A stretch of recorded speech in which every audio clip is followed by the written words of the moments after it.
Hello, and welcome to the 14th episode of the Fear and Terror podcast.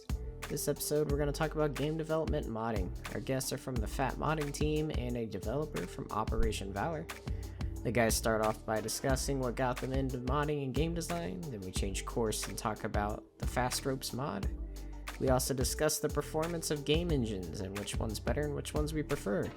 Then Flo talks about the development of Operation Valor, and Gordo lets the conversation derail.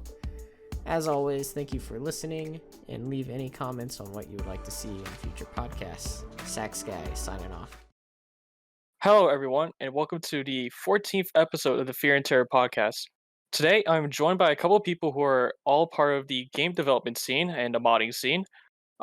Joined with me today is the head of FaT modding, Jet, Hello. his employee or assistant or member of the team, Rookie, Hey. and one of the game developers who used to be part of my community but left due to our inactivity checks, thanks Kiram, Flo Beatbox. Thanks. Hello. Thank you guys for joining us today. Today we are also joined by our bot, which we will be using from now on. His name is Craig. Craig doesn't talk. Ignore Craig.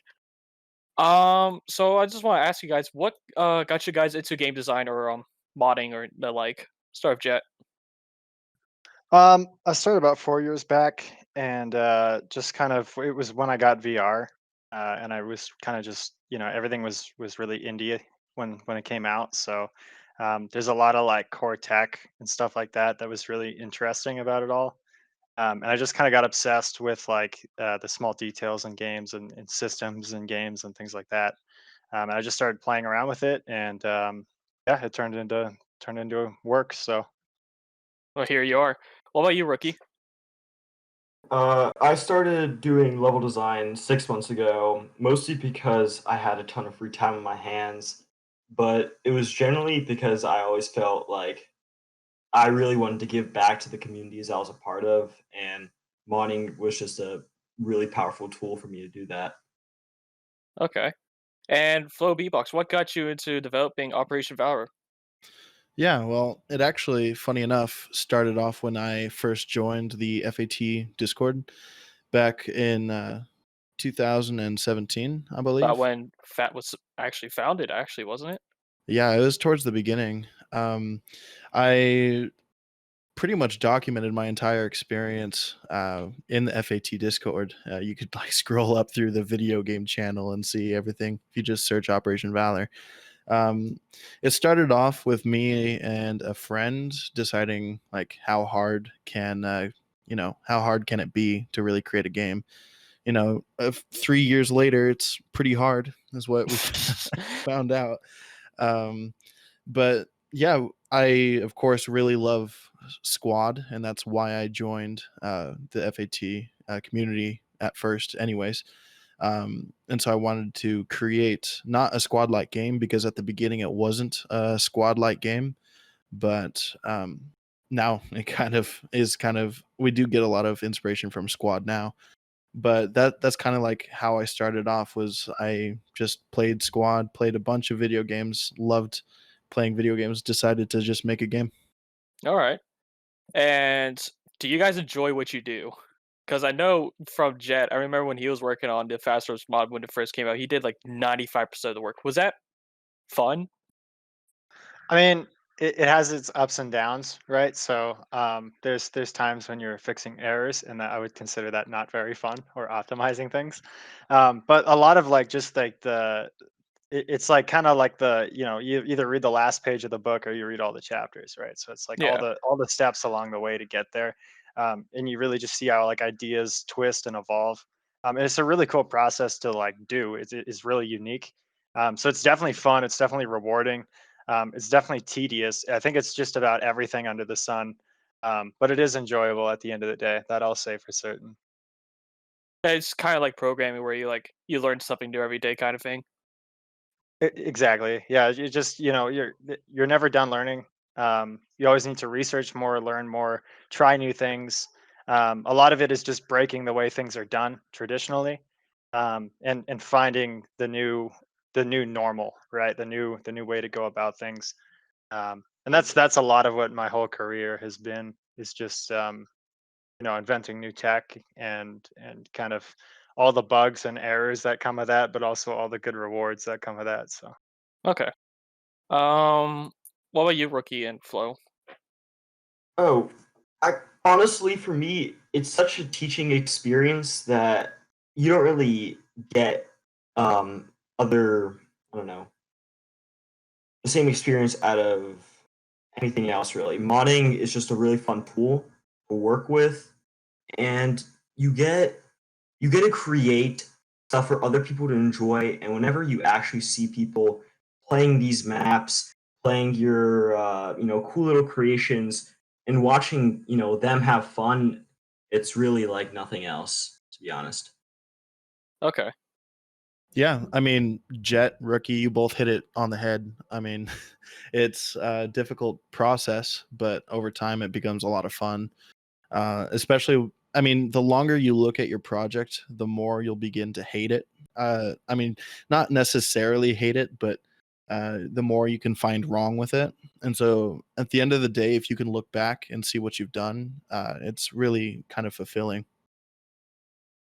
in my opinion. Yeah. I'm sorry, I'm gonna move on to a question that may disclude you, Flo, but That's all right. the fast rope mob. I want to talk about the success of that. I remember when you guys first started you guys were talking about it when we were doing the squad comp podcast, and that was months ago. And you're like, yeah, we're developing a fast rope mod, and it evolved to this, and now it's just a giant whole faction. yeah, I have a tendency to spitball ideas, especially like a lot of my work in the past was very like narrowed in and coned in to like just do this, so like when I'm in a call and people are like, what if you did this, what if you did that, I'm like, well, let's try it, right? Let's see what it is. And I didn't want to make a bunch of like, just little additions. I wanted to kind of build up a new experience that kind of diverges from squad to kind of more of like a different meta, a different direction. Like we did a lot of focus on helicopters, on NVGs, thermal, just a bunch of different guns and things like that. And it honestly kind of started with the fast ropes, and I just wanted to add fast ropes. How hard could that be? And then with the SDK, everything's kind of interlinked. So when you change one thing, you need to change another. So it's like, well, if I want to have the character be animated to the rope, then I'll need to, add in a new kind of base player controller, right? And so it's Hmm. like, well, may as well just, instead of duplicating the US faction, let's just reskin them, make it something a bit more additional. That's when the Rangers were born. Hey, they shouldn't have the same guns, so we'll give them new guns. And then yeah, it just kind of it just kind of kept It's just going. got it Um, just kept rolling down the hill, and it yeah, just like Oh it got yeah, bigger and bigger. it well, got a Um, lot big, of it is, based off the events too, right? So like if the Fear and Terror events team wants to run, certain ideas and stuff like that, it really clicks in my head, and we just kind of work together and start just spitballing ideas that we could do. And it's just seeing what like not what should be added into squad, but what could be added into squad, and kind of feeling out those waters, right? One thing I heard about when you guys did that last playtest slash event was that there were no rallies because 1.0 brought, or V19 or whatever it was, V21 brought the new rally system. You guys didn't update to that, so all the Yeah, Rangers didn't have rallies. You're like, well, shit. yeah, we weren't able, like I wasn't able to update. I kind of had a long month. Um and just simply it actually kind of worked, just because the gameplay design was that you would have the helos shuttling people in and out and in and out. But the balance was off for sure. But you just have to find ways to work around that.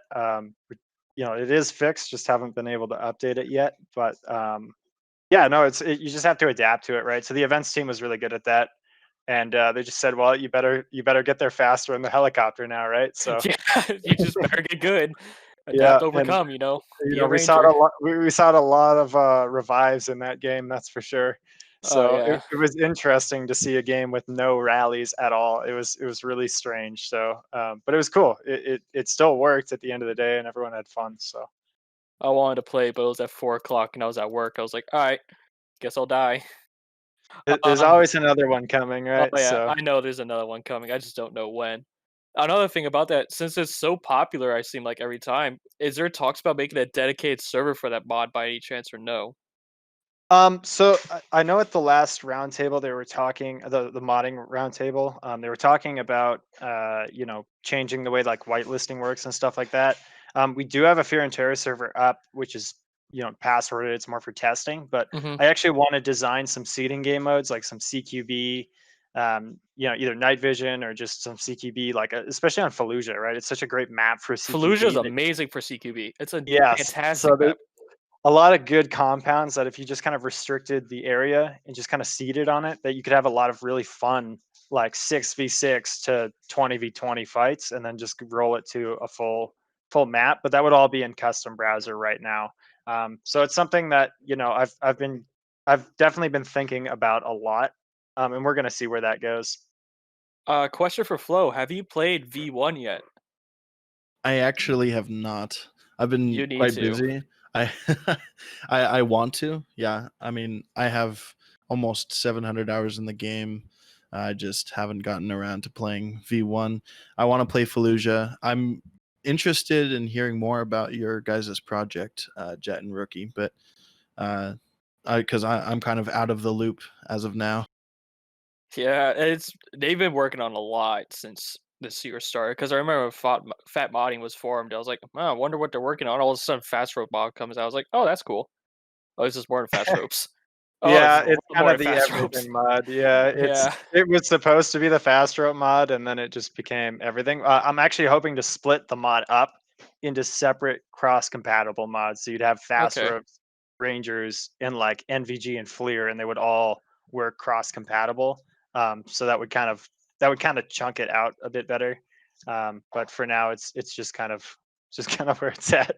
So. One thing I uh, remembered that was being worked on was that Rookie DM'd me one day. He's like, "Hey, you have COD Warfare, Modern Warfare." I was like, "Yeah." He's like, "Can you do this thing?" I was like, "Well, I'm really busy." It was trying to make what was that map It called, was Rookie? it was called Shoot House. It's just a little experiment. I'll be honest, Jet told me not to do it, but I just wanted to play around with a little bit of something called photogrammetry, which, if you don't Yeah. know what that is, it's where you create a 3D model from a bunch of 2D pictures. And game photogrammetry is, pretty crappy, but also experimental. So I figured, why not? And I asked you and a couple other people just take a couple pictures around the map, and I'll stitch it together into a 3D model, and then make that into a map. And I'm guessing after a while, it was just a lot. I'm guessing Uh, like yeah, yeah, that it was a it's since bit. for such a processing, small right? map, there's just so much to phototelemetry. It's like 14 hours processing for like a model. It's just not. It's not Yeah, efficient, but it does yield a better result if used in the right context. Like if you were to photo scan like a certain like a patch of road, right, that Hmm. you really wanted to be like nice and organic and unique, instead of making it in like Substance Designer or Photoshop. Just actually like taking photos of a patch of road with all the different contours and little cavities and stuff like that. Um, but then you need to make a tile, and then you need to clean it up so it's not 9 million triangles, and then it's just like the processing and all that. It has its use case though, especially for materials like if things like brick and just generic like grass and dirt and stuff like that. But for using it for like a whole map, it would serve us well as like a block out, right? Like if I were to make a map exactly. from this, yeah, it does Yeah, work, you get but you need a beast PC to do it, right? So for sure. But like the thing that has its perks when you're trying to create a block out is that it gives you a really one-to-one scale when it comes to proportions, which is really helpful. Just It's makes not the most everything nice efficient. and even. Yeah, yeah, it's not the most efficient, absolutely, but it's a fun test. On the subject of game design, like on the art aspect of it, Flo, how do you guys assign your models and elements inside your game? Actually, what engine do you use? Is what I should say first off. Sure. We use Unity. Okay. For modeling, we actually have um, a couple of people that we are contracting for designing and coming up for 3D art, and specifically within our environments, we like to. I'm a little confused on the question. Like, how do we assign our 3D art? How do we direct like a Just like realistic environment? Or yeah, just how do you guys like what I should say is how do you guys I was asking how you guys go about like designing your arts and stuff, but if you guys go through like contracts and stuff, that makes sense. Because I've seen like practically everywhere ads for like 3D designers and stuff like that. Mhm. Yeah, Um, I'm sorry, it's what? I'm just looking at the screenshots that you guys have on your Steam page. It looks pretty clean so far with the shadows as well. Yeah, I'm the one that does most of the level design. We also have Link on the team who does help out with the level design. I'm not so much a level designer. I'm mostly a UI/UX designer. I'm the lead developer of Operation Valor and mostly a generalist at that. Okay. So well, that was kind of the reason for our Kickstarter, and our Kickstarter did fail, but that's okay because we're still going to be working on the game and still kind of in the works of deciding what to do. But we will be continuing on with the development, trying to make the game look a little bit prettier because we already have a good base down. We've been doing constant beta tests. I don't Okay. know if you guys have been there for any of them, but yeah, we're taking a small break for them right now. We'll be back in like October-ish, but yeah. Okay. I've seen some videos come out here now and then about the game, but for during the beta test, I should say. But it looks pretty cool so far. Not gonna lie, I'm kind of excited for it because it's a mix of squad and RTS, which is pretty cool. Yeah. Well, exactly. Yeah, you control your own character. We get a lot of inspiration, like I said, from Squad, Postscriptum, Hell Let Loose, and Foxhole. If you've played Foxhole or Foxhole. Oh my Running with gosh. Rifles, so Gosh, that's a game name I haven't heard in a while. yeah. Um, Now when Fast Ropes came out, you guys had to sign all new weapons for the faction. How did you go about doing that? Like, how does weapon design go in a game? That's a whole nother monster that I've never understood. I know, like, one game that I played a lot in Rust, the way they did it was just literally a picture that's right in front of you. And if you use like the free look, you could tell that it's just a picture because if you look at certain ways, it gets like distorted. While in Squad, it's a literal 3D model you're holding. How does that work? So it's a 3D model. I kind of cheated, if I'm going to be honest, and I basically pulled the. I didn't want to. I don't like animating. That's something Okay. I don't do a lot of. So I basically went through every gun in the SDK and was trying to find things that would kind of work together. So actually, all the animations or all the guns in the Rangers mod exist in as another gun, and it's just kind of tweaked a little bit. Like the M14 is actually the SVD animation. Huh. The 1911 is like the Grotch. There's like a bunch of different like things going on. I think the MP5 is like the PPSH or something like that. Yeah, there's a lot of like. Obviously, the M16 is the M4. But yeah, there's Yeah. I didn't want to, their animation is so well done that it's additive animation. So like all the zeroing and the recoil and all that stuff is all handled through that. And that's a pretty complex thing to recreate and to reanimate smoothly and have it be a smooth experience. So yeah, I basically I took the original model, like of the SVD, for example, and then I just rigged it to the M14 model, Okay. and That makes so it sense. would share the same animation, just everything would be kind of moved around a little bit, if that It's makes just any sense. readjusting an animation that it just works, Yeah, you know? That makes yeah. sense, actually. I think that's So probably what they did for, like not to bash on OWI, but it's kinda what they did for the new faction, the ME8, because they all use G-Freeze, but the G-Freeze were already part of the, Insurgents, so it's you just move Well, that's that the thing. You animation use over. what you have, right? So it's all about Yeah, being resourceful. A big thing in shader development is reusing the code you have, right? So I'm drawing a line. Well, if I need to draw two lines, let's just use that same code, but branch it off, or yeah. duplicate it. So it's all in what you can recycle. that gives you the most efficient development cycle. Because if I'm adding in, obviously, if I were to do it properly, you would have it properly animated. But if it's a similar gun, like a good example is the M4 to the M16. I mean, they're the same lower upper receiver essentially in form. Your player holds the weapon in the same positions. So why bother wasting time and resources on recreating what you already have. So it's just a lot of recycling, right? And not to be nosy, but I saw down the list. I was looking at the squad workshop maps because you never know what you could find. And I saw FaT training, and I'm really curious to what that was. Yeah, that's all Rookie. That's Rookie's big release. Sure. Yeah, Rookie, tell me Sure, about that. That was my first mod ever released on the workshop, for squad at least. And Okay. so comp team came to me and they were asking for a custom map to use to practice 2v2s, 1v1s, etc., etc. Okay. And so I designed just a simple Hesco built shoot house essentially, which they can use at any single time. It's up in the workshop. I think I might need to update it for 1.0. I'm not super sure, but it's just so the comp team can get some practice in on like a close quarters style, battle. Okay. All right.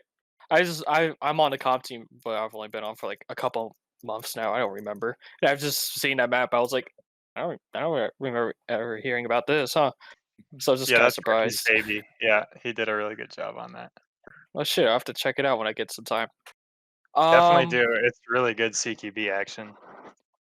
So we talked about how difficult game development is. Let's go down the list. What is the hardest thing you've ever ran into in that aspect? Oh, I can answer that with one easy statement that everyone here will agree on. Engine crashes. Without a doubt. Absolutely. Engine crashes without the doubt are something that makes me bash my head into a wall every now and then. Jet will see got a message from me saying, "Oh, I gotta restore my files because for the fourth time today." Yeah, they're completely correct on that, especially with experimental tech such as in Unity, such as entity component systems, data-oriented programming that we're using for Operation Valor. Stuff like that is kind of a headache, to say That's the just least. fucking engines. It's always the engine. Do you think? Save often. Yeah. Is it always is there a good engine to use? Does anyone have any experiences saying what the best engine is to develop on? I mean, everything breaks, right? Like everything Yeah. has its limitations. So like if I just tell on it's a computer, right? So if you tell it to loop something 8 million times, it's kind of your fault, right? Yeah, It's not the engine's fault, but it's just there's no real gate to prevent that a lot of the time. Especially a lot of my work is in shaders, and if you loop every pixel on your screen 100 times, that's bad, right? You it's don't gonna want to kill do it. that. Yeah, and yeah, your computer won't agree with that, and your engine won't agree with that. But I do believe Unity. I would say probably Unity's more stable. Flo, you might have a better comment on that. Yeah, I mean Unity. Well, when it comes to Unity, it's a lot more user friendly for sure. If you look on YouTube, you'll see millions of more tutorials on that than there are say for Unreal Engine or Godot. In terms of performance, well, besides the fact that it's widely used, I can't say I have many other complaints about it. That makes me think of when I think stable game engines, the first one that comes to mind is sadly Source. As Yep. disgusting as it is sometimes, it just works. Yeah, the Lumberyard too is pretty stable. right. It's just every game I've played that's made in Source, I could count on my hands the amount of times Source crashed. Unreal Engine, yeah, it's up there. Unity, Yeah. it's up there as well. I've had so many games that ran on Unity that just shit on me. That's the thing of game engines is computers aren't made for gaming. They're made to be kind of like the Swiss Army knife of electronics, I should say. Like a computer could pretty much do what most things can, which is kind of why I want to buy a console, but also not the reason why I want to buy a console because I have to go back to using a controller, and that shit sucks. Well, yeah, it It's just completely depends on the developer. Depends Mhm. on the optimization. I mean, if you're going to be playing a game where the developer hasn't really cared much about the optimization, hasn't really cared much, and it's going to be taxing your system, then yeah, I can see like it's not meant. Your computer is going to possibly get worn out through that in the different components in your computer. It makes me think if Microsoft will ever make like a gaming OS for a computer and not like just Xbox OS. It'd be interesting if That they would come be out that. it would be a nightmare, to be honest. It would be because I remember Steam trying to do that with Steam OS, and I know how bad that went because it was built on Unix. Yes. So Yeah, and yeah, no one supports Unix. I mean, if you think of it, a console is just a computer. You know what I mean? It's the same thing at the end of the day. Like Flo said, the crashes and the instability comes from the developer side, and the lack of care really in optimizing things and cleaning things up, or just the lack of knowledge in how to go about it.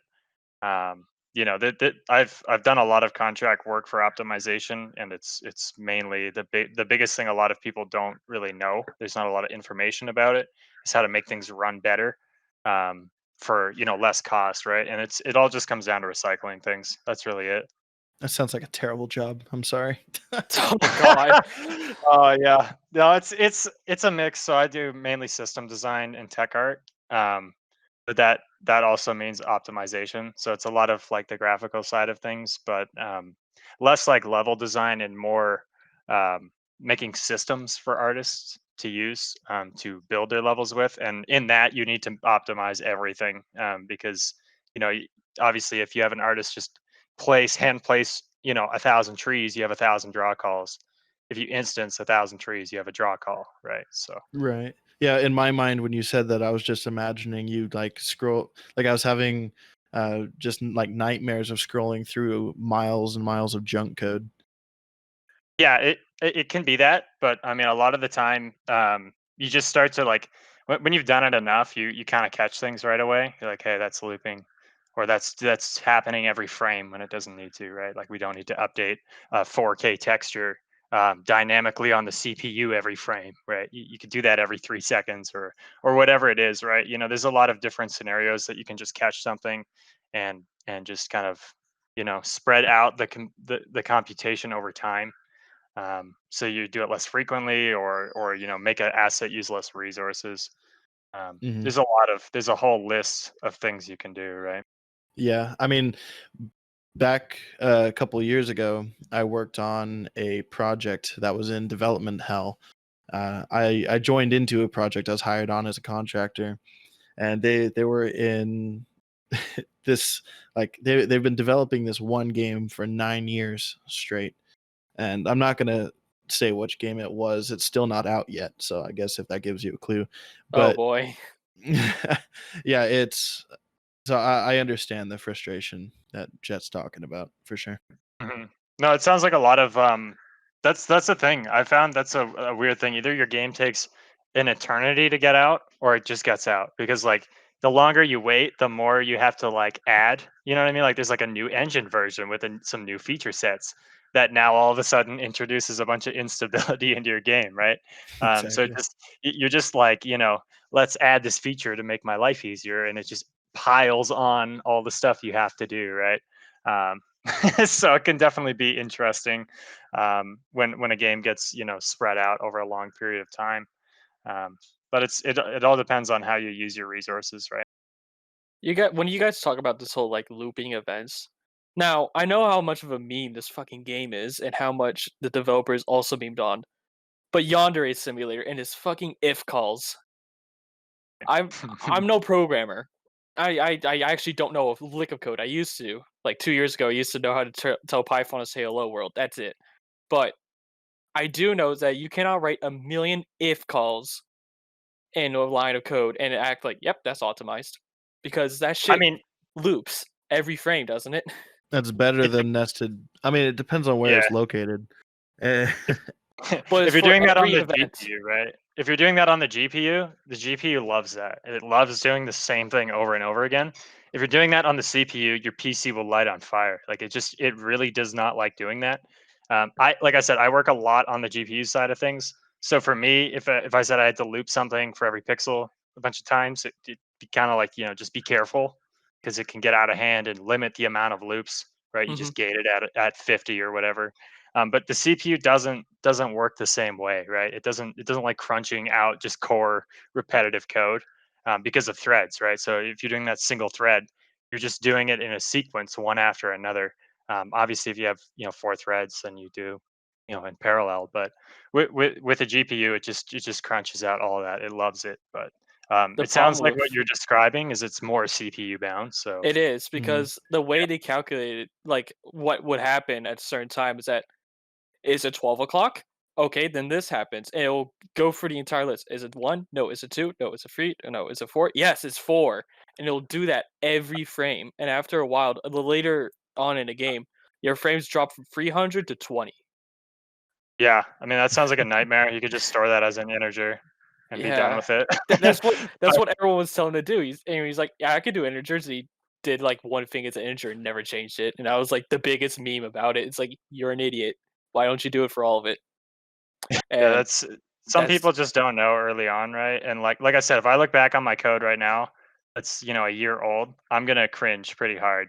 And that's just how it is for everyone, right? Like every day your code gets a little better. And when you look back on it, it's like the worst thing you've ever seen. It's like, why did I write this? Really? This is terrible, and then you go through and fix it and whatever. But everyone started somewhere.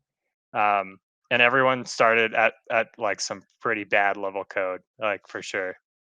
oh yeah, I know. I've started a pretty shit level podcast. Not gonna lie. Don't look at the first episodes, please. Now, on to Operation Valor and more about it. So I know it's an RTS. What military style? Hold on, let me get this shit open. What are your future plans on it? Like, Sure. I know you Well, guys are on break until October or something like that, but what are your future plans? yeah. Well, I just want to clear up something. It's not technically a real-time strategy game. It just has real-time strategy mechanics. Okay. It's similar to Foxhole, where you control your own player. Every player is every soldier is a player, kind of thing. Okay. Um, in terms of scope, we plan on releasing sometime within the next year, I should say. Okay.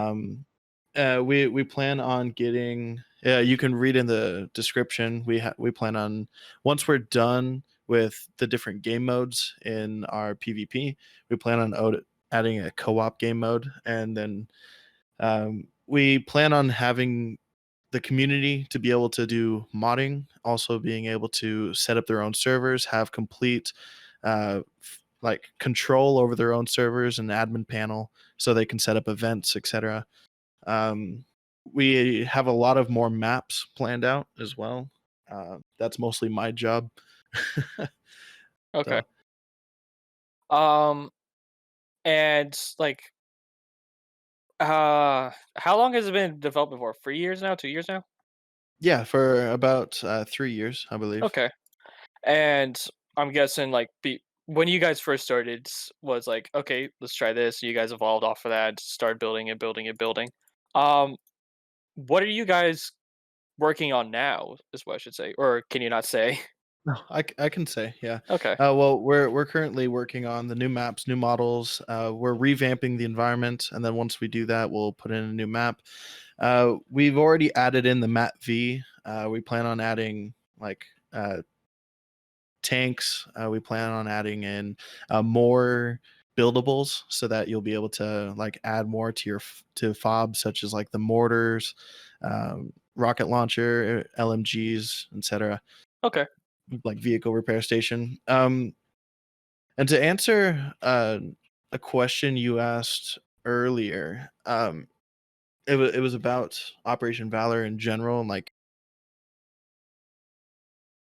how it kind of started. Well, it was like, you might have caught on to this, but like when we first started developing Operation Valor, it was more similar to Escape from Tarkov. It was like you go into like a PvPvE environment. you try to like, it was basically like Tarkov. And about a year into development, we got some feedback on it. People said that the game was pretty bad. So we completely scrapped the project and started from the beginning. And now we're in this stage. Okay. I mean, at least you guys like realize we're like, yeah, we shouldn't go too far down this road. We should try something else. Yeah, I mean That's one thing I've seen. the biggest problem was immersion. See, in a first-person shooter, Squad, Escape from Tarkov, you have the immersion from the first-person perspective, but you don't get that from top-down shooters. You don't have like you can have like a twitchy shooter, you can have, but you're never going to feel very immersed into the game, and so that's why that Escape from Tarkov thing didn't really work out. Something that's more strategic. I mean, like if you think of games like Men of War, other RTS games, they work really well because they have that RTS style mechanic. And I love Squad. I played it. I played a lot. I know I've already mentioned this, but because of like Foxhole Squad, just got a bunch of inspiration from those, and now we're making a game that's unique, but also gets a lot of those elements and puts it into the game. One thing I think you might be interested in is there's a Squad from Mod that came out and there was testing for it, but I wasn't able to partake in it because it was 3 GB and I have shitty internet where I live right now. It's this mod called Imperium 1995, which it implements RTS style gameplay into a first person shooter. I don't know if Right. you know anything about it. Do you guys know anything about it or no? Yeah. What was it Yeah, called? I do. Imperium 1995. So the mod's premise is that it takes place in this future, like Cold War, like 90s era, gone hot scenario where the world is controlled by like 3 separate superpowers. Okay. That's just the general lore of the game. It's 3 factions, like a NATO, Middle East, and like Russia kind of thing. And All right. essentially, how it works is that you play as one player on each side, a commander, like the already built-in mechanic, Mm-hmm. gets this like command and conquer kind of like top-down menu where they build up a base, resources, and like just direct the entire team into taking over like this deserty, hilly valley kind of area where they gather resources and fight over stuff, and the goal is to kill the other team's commander. Okay. I'm actually That's looking at a video of this right now. It looks pretty interesting. So when you say Yeah. it's a mod for Squad, do you mean like it was just made in OWI core?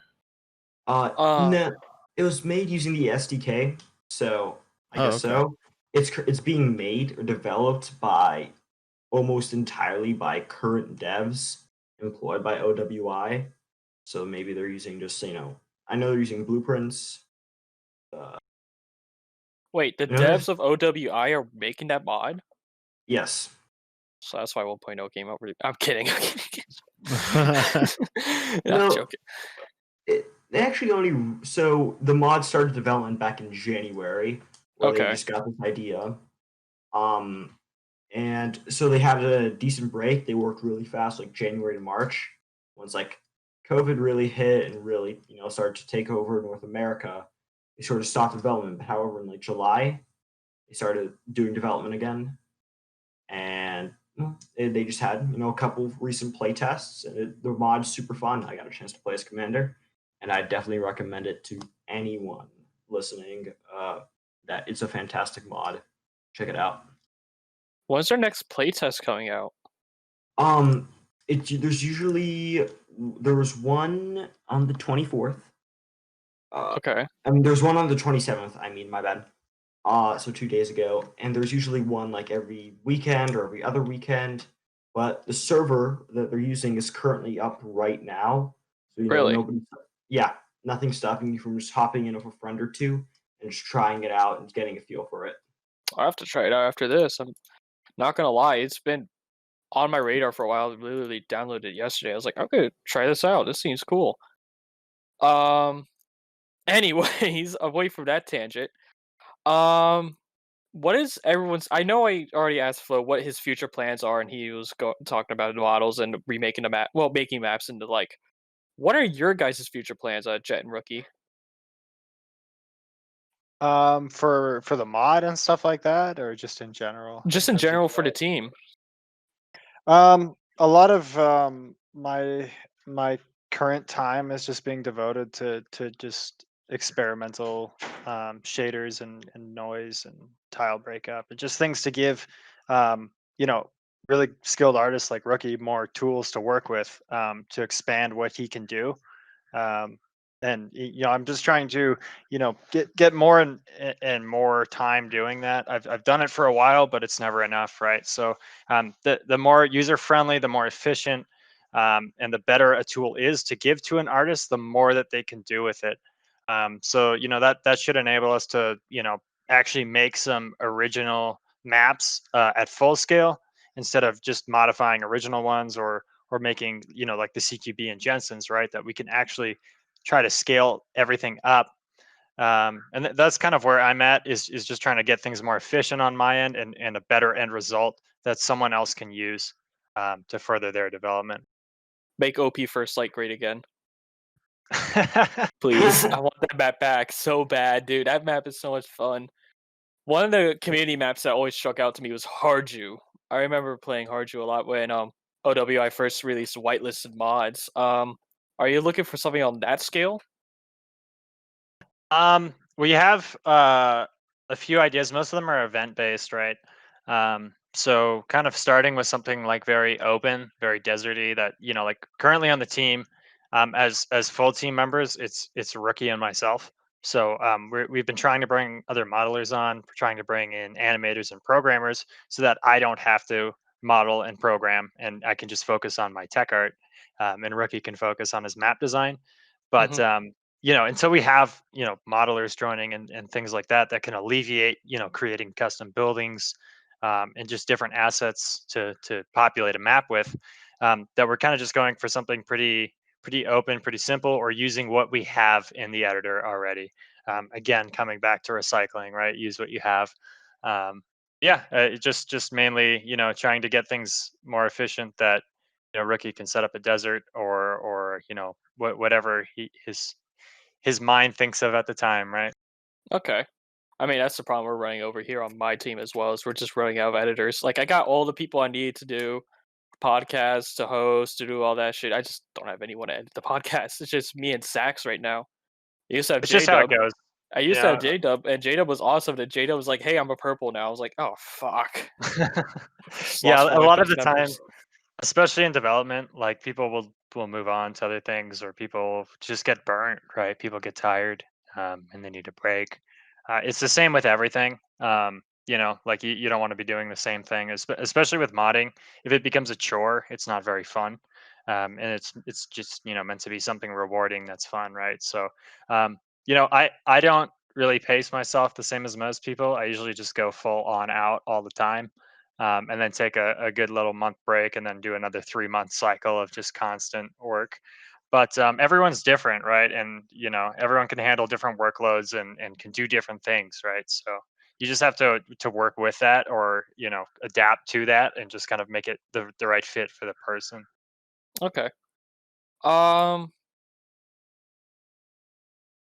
So, well, we won't really see much come out of the team for a little bit. I'm guessing because you just need to get more people on to work because you're busy with other things, and Brookie needs modelers to do things that he wants to do, kind of thing. It won't be anything significant, Okay. but there'll probably be a lot of like event-based things, like I said, Fallujah. We do have the Thunder Run Fleer set up and ready. We're just waiting to run the event. It needs some polish here and there, but we've got the Fleer all working. Thunder Run. Oh my gosh, I forgot about that. What was Yes. the idea behind that? Like, that came out of nowhere. I was like, whoa.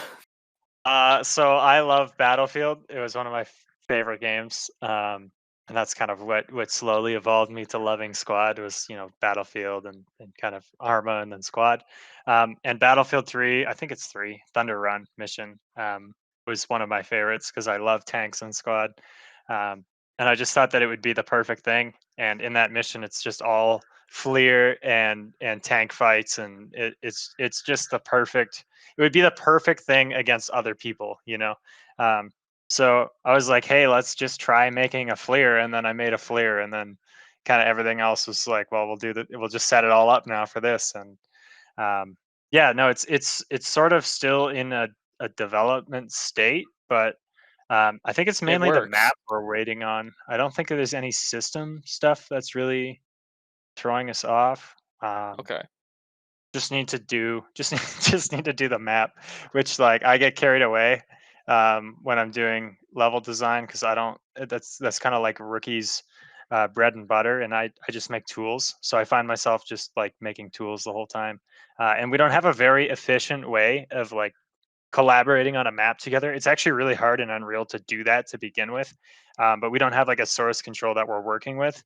So it's kind of like rookie will make a compound and send me the compound and I'll drop it in, right?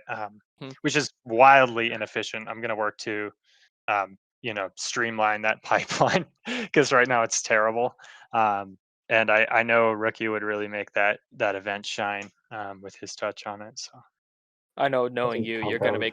you're gonna make the fun to run map, and then all of a sudden it's just gonna be a 40v40 map, no, a 50v50 map out of nowhere. You're like, oh I wow, mean, if the server can take it, then we'll do it. You know. we'll see, we'll see. Absolutely.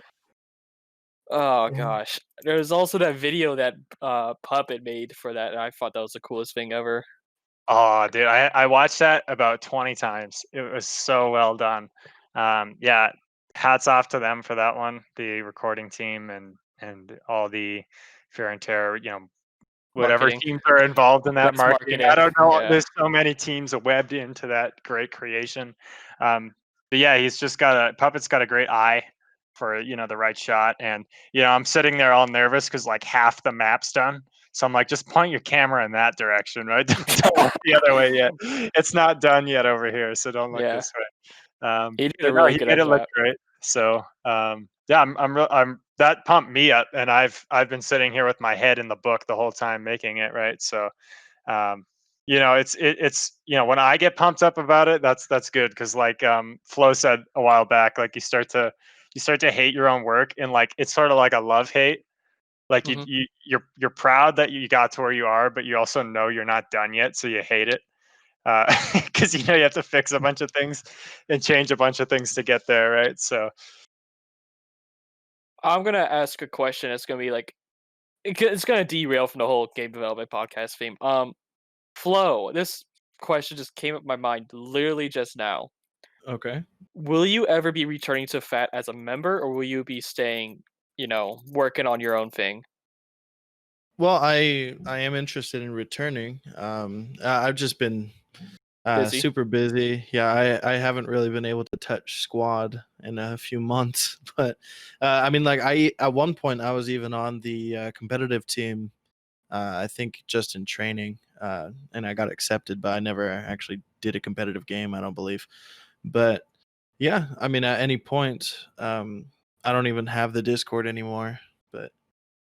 Send you the link to it afterwards. Remember, no time like the present since 1.0 is out. We're getting like there's a huge influx of players to squad because of the Yeah. sale as well. It's insane. I've been Yeah. scared because I don't know, like I haven't really played since 1.0 because I don't know like the skill level of all the new players. Like when you play on free weekend and like everyone's like It's a free shooting you in the weekend. back. Yeah, you're just getting shot in the back constantly, and like It's not getting someone's shot in taking the down back. your radio and stuff like that. You're like, oh, please stop, dude. But I sucked at 1.2. Everyone's got to learn. I remember my first game of squad just shooting at a bush for like 3 hours because everyone else was shooting at the bush, and that's just what we did. Just So yeah, I've been cautious to like just jump 2 feet in and just like start squad leading, right? And so I I mean, don't know. honestly, the worst time to really go back to squad and to be a squad leader is exactly when they come out with a new release. No, that's something you have to push past though. As a experienced player, like new players find it extremely helpful that you're not gonna really hear them say, but it is extremely helpful to lead new players in just any game in general because they're looking for someone Yeah. to look up to. Yeah, you need to start that's somewhere, what- right? And if you don't know where to start, then you're nowhere. You're walking from Maine, and that's yeah, not a fun it's painful. experience. I Yikes. do. better One turn thing on I new do players. know is that we've been running into an issue where we get squad leaders who are brand new to the game. We have to, as a squad leader of it, the other squad. You have to babysit that squad leader to leading his team. It's painful, but you gotta do it, or else you're gonna lose. Some people True. have that instinct though right away. Like they Oh could just yeah, know. Like a lot of people from like Arma and other games like that, they just like know what's up. You know what I mean? They're like, okay, we gotta go here and put down like, how do I put down a rally? And you just tell them that, and then they can kind of figure it out, right? yeah. After Um, that, they figure it out. They know how to do infantry movement. They know how to hold a point. yeah, They Yeah. but know then what there's to attack. sometimes you'll load in and they'll be like the guy who just booted up the game, skipped the tutorial. He's in the T72, and you're like, dude, please don't. Yeah, Like, please don't drive like, that to main. dude, like, that's 20 tickets, man. Like, And please I mean, don't. It's actually been really interesting in developing Operation Valor, because in these beta tests we have a lot of people from Squad coming over to play, and people from Foxhole, and both of them, like both sets of players, when they immediately boot up the game, I mean, like most of them don't read any of the tutorial scripts that we have or any of the like tips and trick pop-ups. They just like kind of intrinsically know like what to do because they've had experience in Squad in these type of games before. So it's actually been pretty interesting watching that happen. They No just one get makes it. tutorials, dude. Like the thing is, no one uses tutorials. I'm the worst at that. I'll admit it. I if I'm forced to do a tutorial, I'll alt F4 the game. I hate it. I hate it, dude. I just gotta get. I just I need to it's play. WASD, and I click. Like what else is there to know? But yeah, Mhm. I Nobody don't plays know. a fob. It's just simple shit. Like then you start playing the game, you're like, what's a rally? You're like, oh, yeah. When you just get halfway through the first game, you're like, maybe I should have. Like, how do I do this? Well, What's see, backblast mean? Yeah. that's actually the most interesting part, is like building is a huge part of Squad, and also in like, I know it's called deployables in Squad, but it's also a big part of Foxhole as well, because like the second that because I would see like when I'd see a bunch of squad leaders in Operation Valor just immediately start putting down fobs everywhere across the map and putting down habs. It was actually a pretty interesting experience. But You just start to figure out what the meta is just by watching your players play the game. oh yeah, and we figured it out. It's, you have to put as many as you can across, like just like circling the entire objective. But It's just fucking fishbowl them. yeah, I mean, we have a lot of restrictions. We've balanced it out quite a lot. Like, you can't. I don't know what the numbers are in Squad, but in our game, you can't place a fob 150 meters away from another fob, etc. I think That was actually an interesting thing to hear. I always like asking other devs what their biggest flaw in their game is. Like, because like every dev knows how to break their game, right? They know like what walls they can jump over and stuff like that. Like, yeah. what is your dev cheat mode in your game? What is the thing you broke but never fixed that you always get away with when you play? The funniest part, I'm so glad you asked that, because it immediately made me remember, like, we never used to have a restriction on rally points, so you can just like walk in a straight line from one end of the map to the other end of the map, just like placing a rally point every like single step that you go. And so What? at the end of the round, I took a picture of the map, and I had like 70 rally points dotted across the entire map, and of course we won. But I, Jesus. some of the different, I mean, like, because we do like these competitions, like it's usually me doing a squad lead. I'm usually the squad leader of one of the squads on one team, and then another developer is one of the squad leaders on the other team, and I used that tactic against him, and he got really mad at me for exploiting no. the game when we did that. But it was Yeah, funny. you always know that there's always something that you know how to break, huh? When you work on something, like it's Mhm. just when you go to fix something and you just like patch it over, like something like that, like where only after breaking it so badly would you fix it, um, never added a delay on it or whatever, right? Yeah. If I ever get OWI on one of these episodes, I'm gonna have to ask him that question for no particular reason at all. Hey, I mean, how I'm do you sure there's guys something. break the game? Just Alt It's F4. it's it's it's interesting because like there's always something, right? Even in Squad, there's like armor weak points that no one would know unless you like saw in the SDK the armor like hitbox, right? Like there's like actual like just the I don't know. You need to understand all the code behind it, but it's like that in every game. There's a lot of knowledge behind the scenes that you don't really see. I'm assuming they use like a mesh based collider on the armor, right? For the hitboxes. It's something like the hit normal versus the thickness of the armor, right? So if you hit it on an angle, Oh, so like RNG kind of thing. well, not really. It's more like if the normal is perpendicular to the face, right? If the impact normal, then it would do maximum penetration, and then it would just be. This is my assumption. I haven't really looked at the code. It would just decrease the damage based off that normal. So the closer it is to parallel versus perpendicular, right? Yeah, they have different things for all their vehicles. They have it in the Jensen's range where you can see. And if you look at those models closely, they show where the engine and the components are. Those are all there, right? And that's why a lot of people that are new to the game, when they skip that tutorial and they just go to take a tank fight and they're shooting the Abrams in the cheeks and all the rounds are bouncing, they're like, what's going on? And it's got, what is it, like 500 mil armor protection on the cheeks, right? So Yeah. there's always something that's kind of dynamic there that, it's nice that they shared that knowledge in the tutorial. That's what I'll say. But I'm sure there's always something. Like I said, Flo, I knew you'd have an answer to it because everyone has something in their code that you can jump and run super fast or something. There's always something that's broken that you just no one's found yet. Yeah, for sure. I mean, I've never really done modding. Oh, I have done modding, but I like specifically in like Onward, and also I remember one time when I was doing some modding for Halo Combat Evolved, like the first one.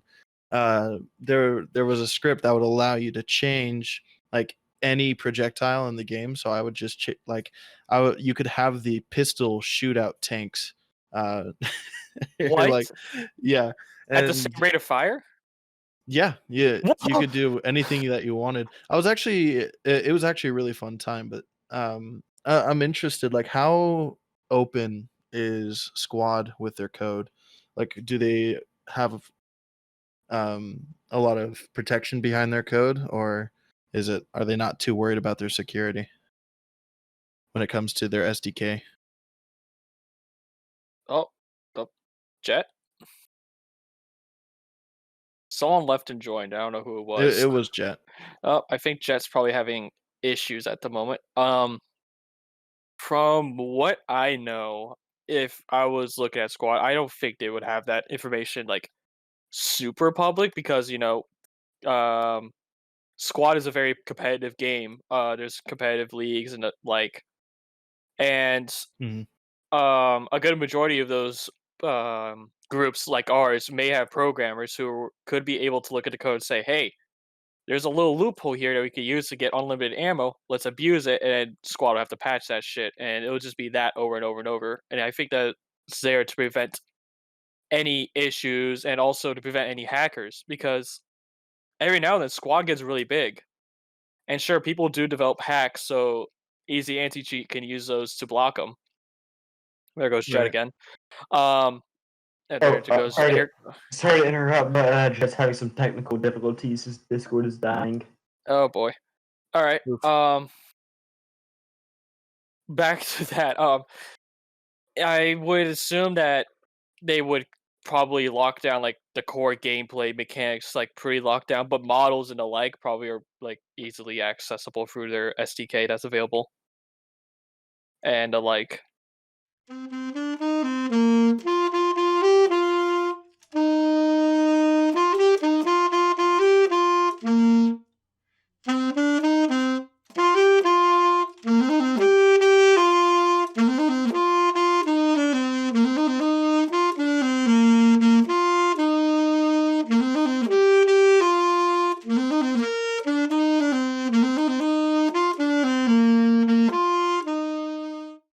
What did we ask Jet again? Sorry. Good question. I had a whole spiel that I said. I don't even remember what else. It was something about exploit in his mod, I think. Oh, exploits in my mod. Oh Yeah. boy. Ooh. I mean, one big one would be the settings, and that's why we force settings on the when we do events, because like a lot of like with the night vision, the insurgents have flashlights taped to their AKs, and they just inject straight into the volumetric fog because I didn't want to make a like I probably could make like a sprite sheet that like projects a flashlight with a bunch of bloom that blows out the camera of the nods. But I like the fog, and I didn't want to do lighting twice for if people had low settings and high settings. So I just did it with the volumetric fog, and we run it on high. So that would be a big one. Is if like in the event if you ran it like low settings and they weren't restricted, um, you could probably just turn your nods off and see just fine anyway. And you wouldn't have Noted. any light or flares.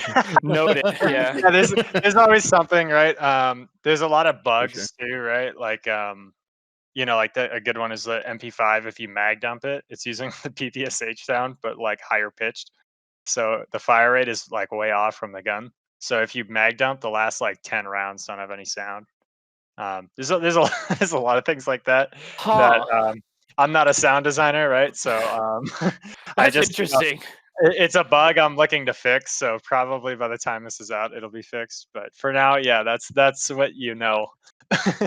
So I had a suppressor. it's not using singular audio like clips, like just like one instance. It's not just going like Well, one at a time. it is, but it has no tail, right? So if you change Oh, the pitch, you're changing the speed of I the see. audio. So I the M14 I think was fine because it was semi-auto.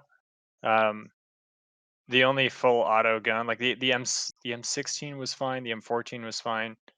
Yeah, it was. I think it was just the MP5, simply because I didn't have a new sound file for it.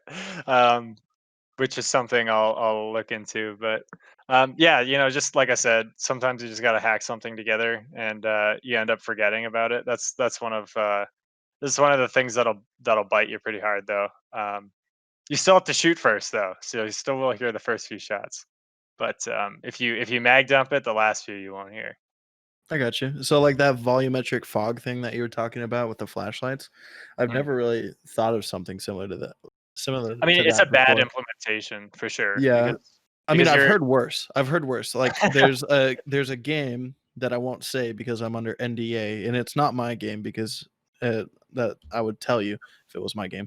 But there's a game where whenever you uh, get flashed, like flashbanged, what they do is they have shader code that would specifically change every single material in the scene to the color white once you're flashed. Mhm. And like at the end of it, it would change they would reverse it, and that like the time complexity of that has to be insane. Yeah, I mean, I did the flashbang effects on Pavlov VR, and Hmm. that was all like very locked in because there's a decent competitive scene in that game. So that was all like pretty well. Like it doesn't matter what your frame rate is. Like it's just locked to play through the whole sequence, and just a lot of like UV distortion and post process effects and all that. Which yeah, I'm gonna go through and redo the lights because like right now, if you're shining a light on a volumetric component, you have to think if I'm getting less than like 90 FPS, it's going to just like interpolate with TAA the in between each frame of the fog because you're injecting that light in. And then if I do a 180 really fast, right? Because let's say I turn my mouse DPI up all the way, I'm looking at you and then I look straight at the sky. That light is going to stick looking at me for like a solid 4 frames, and then it'll kind of fade out because it's injected into the volumetric scene, right? So Mm. that's a bad implementation. It's good for first person games like single player, like survival games and stuff like that, where you have like a flashlight. But yeah, for that, it's a no go. I'm gonna go through and basically change. I'm gonna make a shader that essentially projects a light onto a plane, and it depends on your camera angle to the light, so that the normal of your camera would project kind of like a cone, either towards you or away from you, based on what you're looking at. Mm. Um, which is kind of a unique way of doing it. I guess you could just do a cone, but then you don't get the fall off. I don't know. It's a bunch of stuff that you need to prototype, right? It just takes iteration. Um, And I think the flares were, Rookie, do you remember, were they the day before the event that we did those? Oh, we did those, yeah, 1 or 2 days before. I remember. Yeah, That was so we were quick. like, oh, the Ranger nods are too OP. Let's add flares in, right? So I just jacked the bloom up on the flare and added a light to it, so it just blew your eyeballs out. But if you didn't have volumetrics on, it would just look like a light on the ground, right? But when you Yeah. have the settings that are forced by the server, it is blindingly bright. So yeah, that's just one of those things that like needs a better implementation. But it's kind of like it's kind of how all ideas start, though, right? Like this is kind of the end result, and what inputs do I need to put to get what I want? Right now, I have the wrong inputs, so we just need to do it a different way. We have the end result, but we need to do it a different way. So just gonna get a rework and get a little bit of love, and it'll be right as rain. All Yeah. right. I think this is a good point to stop at. I want to thank you guys for first of all taking time out of your night, I could say, to showing up to this, bearing with my shitty questions sometimes or my shitty knowledge of what you guys work on. And I just want to thank the viewers as well for coming along, watching, and stick with us along this way. Good night, everyone. Bye bye. See ya. Peace out.